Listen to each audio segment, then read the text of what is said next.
Alloh taolo qalbingizda u zotga itoat qilish istagi sodiq ekanini ko'rishi shart. Ey birodarim, niyatni doim Alloh uchun xolis qiling. Odamlar falonchi ko'p namoz o'qiydi deyishlari uchun namoz o'qimang. Saxovatli ekan deyishlari uchun sadaqa bermang va doim ro'zador deyishlari uchun ro'za tutmang. Odamlar sizga zarracha foyda bera olmaydi. Payg'ambarimiz sollallohu alayhi va sallam odamlarni Alloh bilan bo'lgan munosabatda sodiq bo'lishga undaganlar. Alloh taolo hadis qudusiyda shunday deydi: Men sheriklarning sherigidan eng behojatdirman. Kim bir amal qilsa-yu, unda menga boshqani sherik qilsa, men uni ham, shirkini ham tark qilaman. Alloh sizga ham, amalingizga ham muhtoj emas.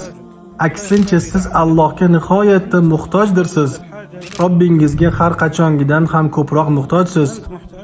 Alloh taolo aytganidek: Ular sizga musulmon bo'lganlarni minnat qilurlar. Ayting, sizlar menga musulmon bo'lganlaringizni minnat qilmanglar. Balki agar iymoninglarda sodiq bo'lsangizlar, Alloh sizlarni iymonga hidoyat qilganini minnat qilur.